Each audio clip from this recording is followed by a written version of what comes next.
Hey everybody, this is Laura with McLeod Homestead, and I am coming to you from my kitchen today.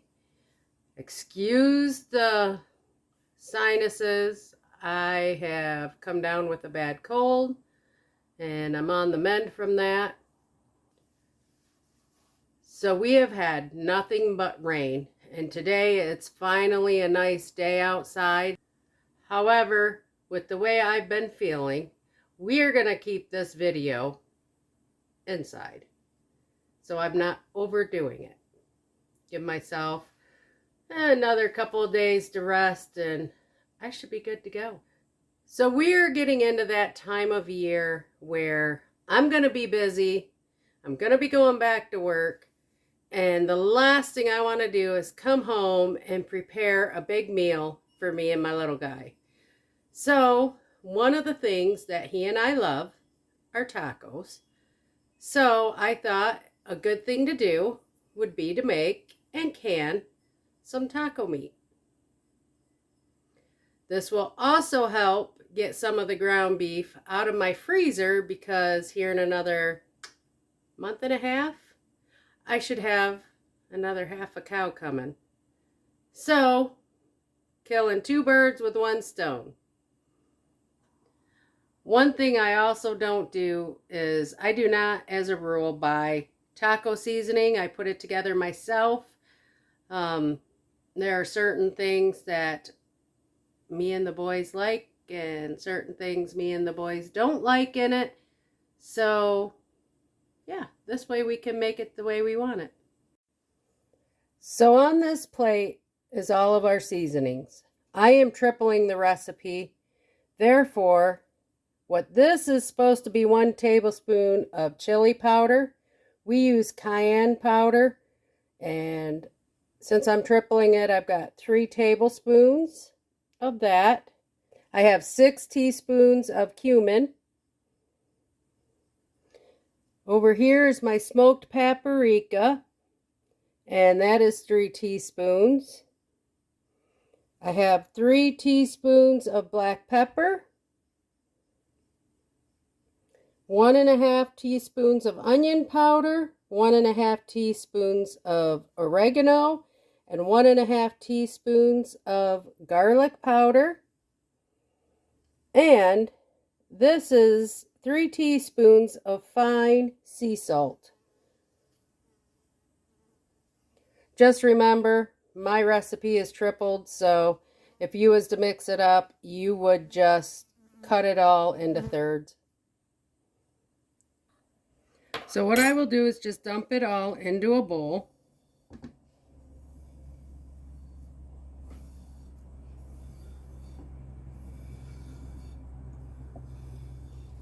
Mix it all in together really good. And 9 chances out of 10, I will not use all this. Therefore, I will have extra that I will put in a container with a lid and one of these dry packs in it to help keep moisture out. So I have some on hand when it's time to make some more taco meat. The recipe actually calls for some pepper flakes. We don't like pepper flakes, so we don't use them. Like I said, the recipe calls for chili powder. I actually prefer the cayenne pepper powder, so that's what we use. I am going to add some onions from our garden.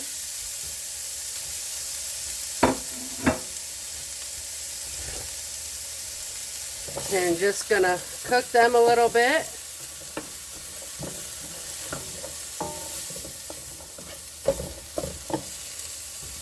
And to that, I have 3 pounds of ground beef that I'm adding.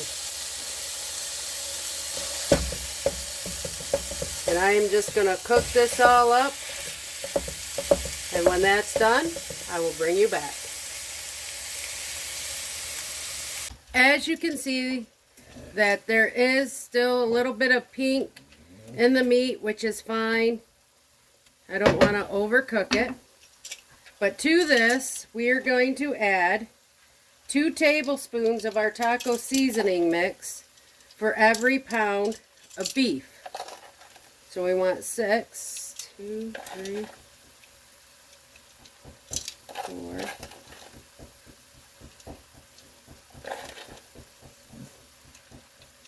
So really, if you look at that, I have enough left over for another pound. I'm going to mix this in. And as you can see, there really is not a whole lot of grease off of this meat. I am going to add a little bit of water to help mix it all in.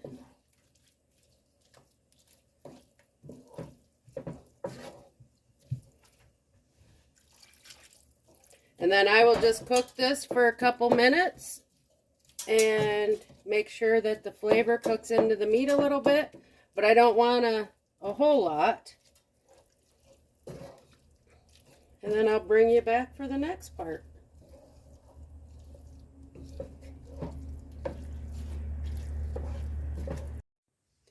One of the things I wanted to tell you is, even though I sanitized and washed through the dishwasher these jars before they went back to the basement last year, you still want to rewash, resanitize, make sure they're all clean. Look over all the lids. Make sure that there are no cracks, chips. You want everything nice and clean. When you fill these with the taco meat, we're going to go 1 inch headspace. Right here is your 1 inch. So let's get ladling it up.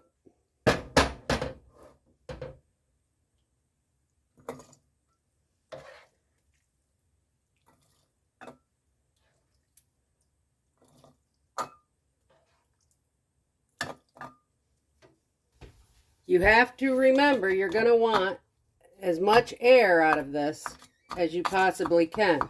So make sure you use something to poke around and try and fill all the air up. As you can see, it's filled right up to there.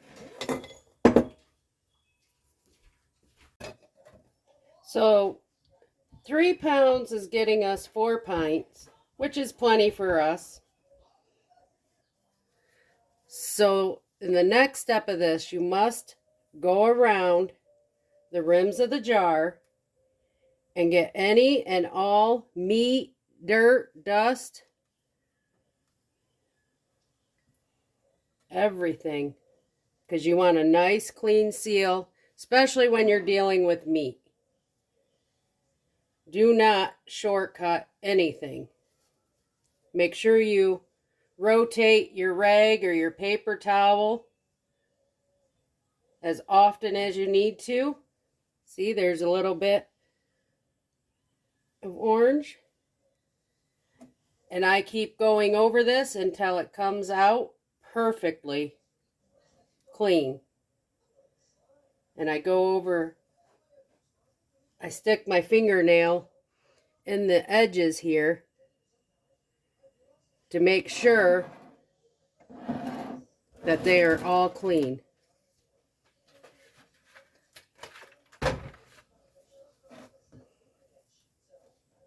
See, already. So I add water into the pressure canner only to about here, about 1.5 to 2 inches. I add a little bit of vinegar to the water. It's supposed to help with the bottom of the pan, I guess. Not sure, but that's what we do. And then I will just add my jars.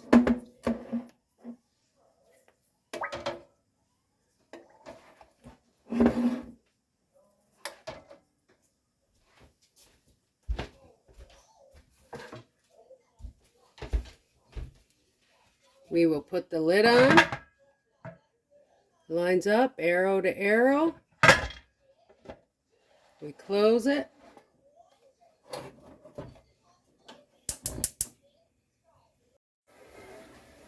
So for me, I am at 1,775 feet for my altitude. So I need to pressure can pints at 11 pounds for 75 minutes. We got a little bit to go, guys. Don't forget when you see it blowing steam to add your weight. Alright guys, we just turned the oven off. So we are waiting for them to cool down and then I will show you them. But I should have known I was getting sick Saturday because I was walking around the house smelling chocolate chip cookies baking, asking everyone else if they could smell it, and they're like, no. Well, one of the things I did while I was supposed to be relaxing is I took and I made some chocolate chip cookies. Take a look. There they are. The last ones are in the oven cooking, guys. So I let the temperature come down. They smell good. It looks good. We are now taking them out of the canner and we will see. Cookies! We will see if they will seal. So one last thing I want to show you. As you can see, I've taken the screw lids off. You want to be sure that your jars have sealed. Wash them. And I'm doing this because even though it's been processed, there's still some leakage that came out during the pressure canning. So I want it all washed to know that it is all clean.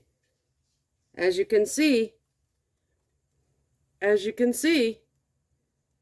it's all good. So I will just go through and wash these jars real quick. When you store these, you do not have to store them with the rings on, but I do. I have kids that like to set things on top of other jars sometimes, which is a big no-no, but it does happen. So I feel like it's a little added extra protection. But that's what I wanted to show you, that when your jars are sealed really good, like they should be, there's no problem putting them in soapy water and getting the outsides all washed.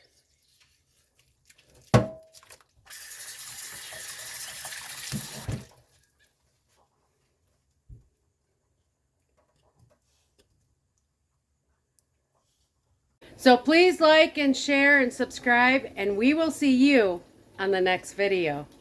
Thanks, everybody. Toodles!